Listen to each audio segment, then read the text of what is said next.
tous. Je suis désolée pour ce temps. Un petit problème technique. Je n'arrivais plus à me mettre en face cam. Vous voyez mon ordinateur derrière, c'était assez bizarre. J'espère que vous allez bien. Je suis super ravie de vous retrouver aujourd'hui. Finalement, je prends beaucoup de plaisir à préparer surtout ces petits lives, puis à vous les proposer. Ce que j'aime bien en plus, c'est les questions qui sont en direct, donc c'est super sympa. Aujourd'hui, on va parler, du coup je vais rentrer dans le vif du sujet puisque j'ai un peu de retard. On va parler du slow living. Alors sur le coup, je me suis dit, waouh, slow living, est-ce que ça va parler aux gens? Est-ce que ça va pas parler? Bon, bref. Qu'est-ce que c'est que le slow living? Le slow living, pour moi en tout cas, chaque fois que je suis en live avec vous, vraiment je fais en fonction de ce que moi je ressens, de ce que moi je comprends des choses. Pour moi, le slow living, c'est un mode de vie qui va privilégier particulièrement la qualité plutôt que la quantité. C'est un mode de vie qui va privilégier l'intention plutôt que la précipitation. Pour moi, c'est vivre plus calmement, c'est vivre plus simplement. C'est vivre... Bonjour Virginie. Voilà, le slow living pour moi c'est vraiment ce mode de vie qui m'apporte beaucoup de sérénité, oui, la sérénité, du bien-être, et c'est passé par une première étape pour moi. C'est passé par la gestion de mon temps. Pourquoi je vais vous parler de ça particulièrement aujourd'hui? Parce que en fait, gérer mon temps, ça m'a permis de vivre plus calmement, plus sereinement.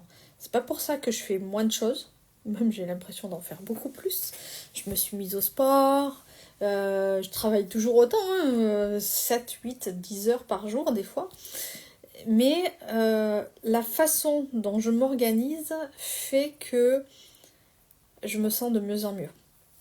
Donc n'hésitez pas à me dire ce que vous pensez de ce concept de slow living. Est-ce que c'est quelque chose qui vous parle? Est-ce que c'est quelque chose où vous me dites ça me passe au-dessus, c'est vraiment un truc à la mode et ça passera? Voilà. Moi aujourd'hui j'ai vraiment envie de vous en parler parce que je trouve que ça fait du bien. Je vous donne un petit exemple.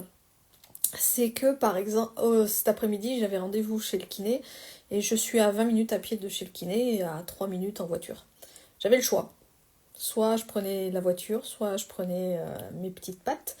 Et malgré un temps plutôt nuageux, voire pluvieux, je me suis dit que j'allais prendre ce temps.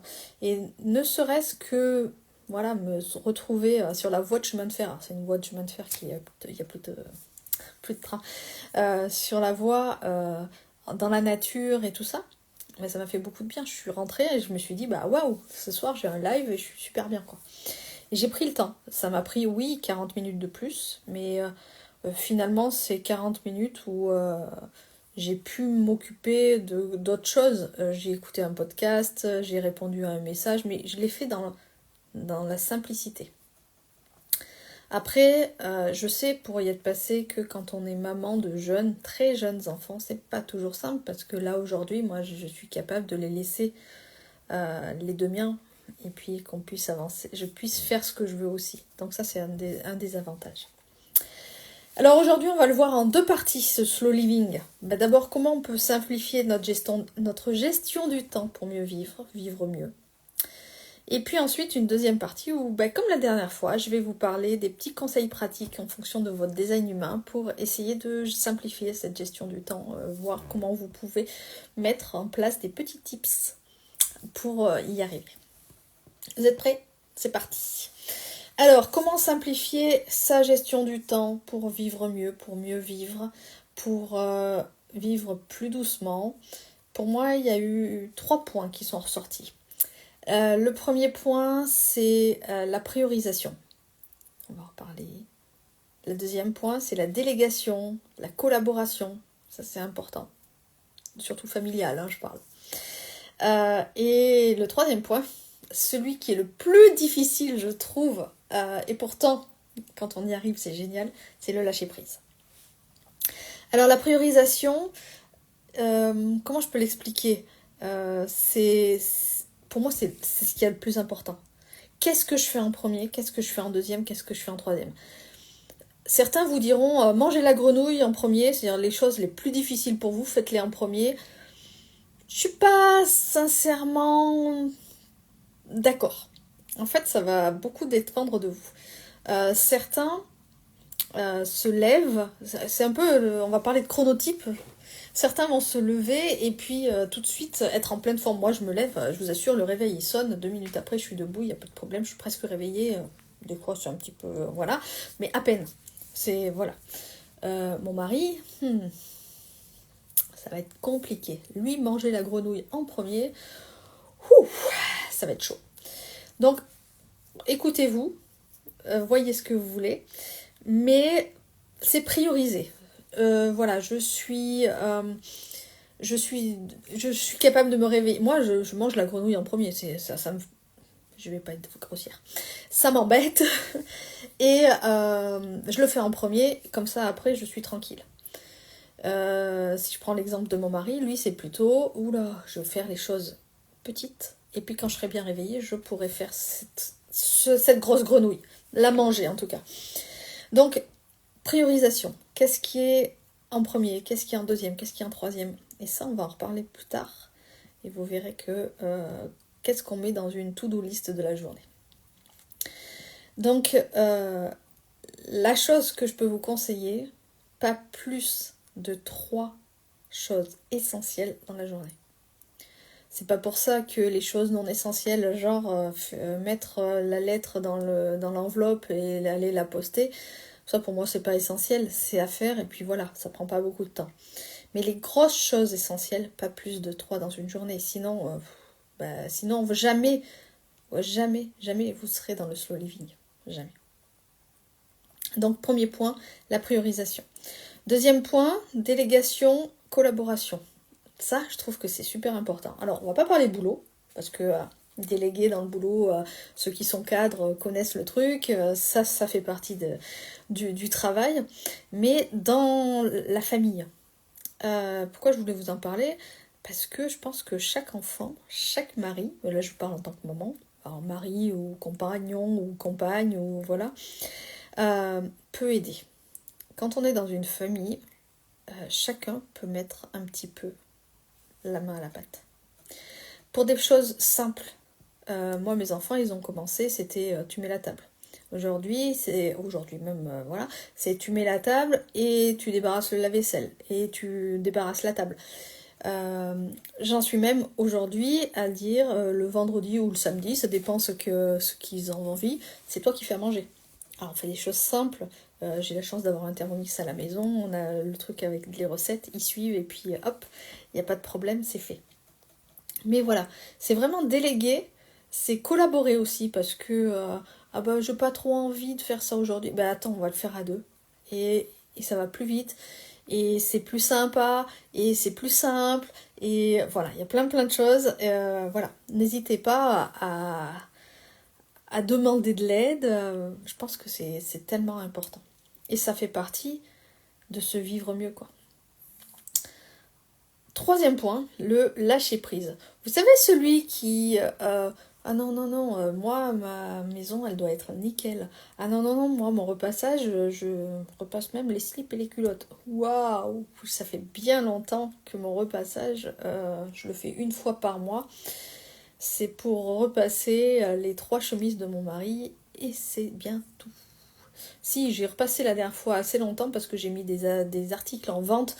La moindre des choses, c'était que ce soit à peu près propre à présenter et à envoyer. Mais sinon, ça fait partie des choses que je ne fais plus. Je lâche prise sur plein de choses. Pourtant, si mon mari m'écoutait là, il dirait « Toi, lâcher prise ?» c'est vraiment se dire là, c'est pas hyper bien rangé, c'est pas grave. Par contre, on sait que samedi soir, il y a du monde à la maison. On va mettre un minuteur, on a 30 minutes et on range tout, on nettoie tout, c'est tout fait. Voilà. Mais le reste du temps, c'est vraiment lâcher prise sur des petites choses. c'est prendre le temps d'aller faire du sport. Ok, je prends le temps d'aller faire du sport plutôt que d'aller nettoyer la salle de bain fond en comble. Et c'est là où la collaboration peut venir. C'est ma fille, si tu peux nettoyer un petit peu l'évier de ta salle de bain, moi je vais aller faire du sport. Non, peut-être pas dans ce sens-là, mais à un autre moment, lui demander. Ça vous évitera de le faire. Donc je répète, 3 petits points essentiels pour simplifier votre gestion du temps et mieux vivre. Prioriser. Qu'est-ce que je fais en premier? Qu'est-ce que je fais en deuxième? Qu'est-ce que je fais en troisième? Qu'est-ce que je fais? On parle beaucoup de... Ah mince, j'ai perdu le mot. De bloc de temps. Bloqueur de temps. Voilà, ça, en début de matinée, je fais ça. Et c'est écrit. Et du moment où c'est écrit, on a tendance à faire ce qui est écrit. Et pas à se dire, j'ai décidé que... Et c'est pas fait. Donc, priorisation, délégation, collaboration et lâcher prise. Et ça, je sais que le troisième, c'est le plus difficile pour beaucoup. Voilà. Maintenant, on va passer à la deuxième partie, les conseils pratiques selon votre HD, votre design humain, pour un petit peu adopter un nouveau style de vie, donc le slow living. Alors, générateur, manifesteur, générateur, donc vous savez, ça je les mets toujours ensemble parce qu'en fait, à l'origine, ils étaient ensemble. Donc voilà. Donc, générateur, manifesteur, générateur. Si vous ne savez pas, allez voir ou demandez-moi, je vous dirai. Pour vous, l'important, c'est de suivre votre énergie. J'en parlais tout à l'heure pour manger la grenouille en début de journée. Quelle est votre énergie? Si votre énergie, elle est basse au début, ne faites pas des choses qui vous fatiguent, quoi. Si vous savez que dans votre chronotype, le matin, c'est tranquille, mais vous avez une super forme le soir, arrangez les choses. On fait d'abord les petites choses du matin et les grosses choses le soir. Donc suivez votre énergie et surtout, engagez-vous dans des activités qui vous rendent pleinement heureux, pleinement en joie. Je parlais tout à l'heure du repassage. Bon, je ne suis pas du tout ni générateur ni manifesteur générateur, mais je peux vous dire que ça ne me met pas du tout en joie, le repassage. Et c'est bien la première chose que j'aurais enlevée si j'avais été générateur. Trouver une solution. Il y a plein de gens qui font de l'organisation sur les réseaux sociaux et qui vous diront que ça ne sert à rien de se forcer là-dessus. Excusez-moi. Du coup, voilà, si telle activité m'apporte de la satisfaction, j'y vais, je fonce et tout va bien. On va parler maintenant des manifesteurs. Les manifesteurs, souvent, c'est des gens qui initient. C'est pas souvent, c'est les seuls qui sont là pour initier vraiment. Ce que je vais leur proposer, c'est de prendre l'initiative de créer leur propre moment de solitude, de réflexion. Quand est-ce qu'ils ont besoin? Là, j'ai besoin. Tant pis, là, je vais prendre mon moment. Et ça va permettre de... Alors, c'est vrai que ça va être au dernier moment. N'oubliez pas, si vous êtes manifesteur, d'avertir. Ça, c'est ce qui est super important. Mais, du coup, écoute, là, je ne peux plus, je suis fatiguée, j'ai envie de vivre beaucoup plus calmement. Je sors marcher 20 minutes, une demi-heure, une heure. Et puis, ça peut être après un rituel. Vous avez averti que vous aviez besoin de ce temps et peut-être que tous les soirs, aller marcher votre demi-heure dans la nature, ça vous fera du bien. Donc voilà, proposez, initiez ces moments de solitude, ces moments de réflexion dont vous avez besoin. Ne vous sentez pas obligé de tout planifier quand même à l'avance. Concentrez-vous sur des actions qui vous procurent un sentiment de liberté, un sentiment de réalisation personnelle. Les projecteurs, moi. Les projecteurs, ce que je vais vous suggérer de faire, c'est de créer des espaces de pause. Moi, mes espaces, ils sont très nombreux. Mon mari a inventé un mot là, cet après-midi. Tu fais pas du digital nomade, mais du digital homme nomade. C'est en gros, j'ai des endroits où je me sens bien. Ça va être à un moment donné sur le canapé quand on n'est que tous les deux à la maison. Et quand il y a mes enfants, ça peut être un moment où je préfère aller, ce qu'on appelle nous, chez nous, le boucloir, c'est le bout du couloir. J'ai une toute petite pièce qui fait 2 mètres carrés. Et c'est mon endroit où bah, je sais que les enfants ne vont pas venir m'embêter. Donc c'est ça en tant que projecteur, pardon, c'est de créer ces espaces de pause, ces espaces, quand je parle aussi d'espace, c'est ces temps de pause dans la journée. C'est de pas faire tout le temps, faire, parce que ça fatigue énormément.